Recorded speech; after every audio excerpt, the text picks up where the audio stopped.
Nganong normal naman ang vote buying or uwan-uwan sa atong lugar. Masuko pa man gani ng uban nga dili malista. Ang tubag, una, kulang sa edukasyon. Kulang ang pagpanudlo niini. Pipilara ang nagtudlo hitungod sa anti-vote buying.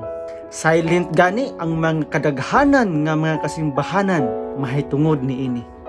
Ikaduha, greed of money.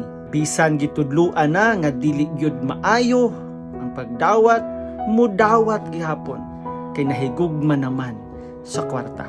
Ikatulo, greed of power.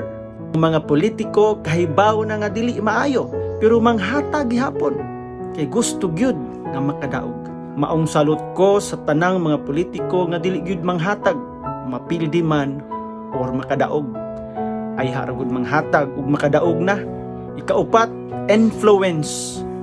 Kaya ka nimo sudungon nga ikaw ray wala kadawat sa tanan nimong mga silingan o sa tanan yung dapit. Ang tubag kaya uban sa tabang sa Ginoo ug uban sa husto nga edukasyon ug husto nga prinsipyo. Usbah ang imong kaugalingon pinaagi sa pagbag-o sa imong hunahuna.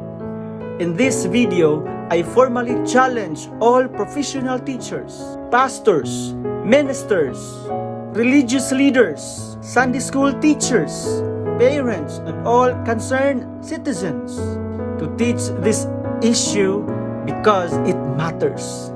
Dako nig epekto sa atong pagkatao ug sa atong palibot. Mga Kristohanon kita, ato ning itudlo. Ayaw tuguti nga ikaw mag-una sa pagkabungol ug pagpakabuta. Kay ato ning responsibilidad nga itudlo ug unsay angay ug sakto. Salamat ug ang Dios magapanalangin kanatong tanan.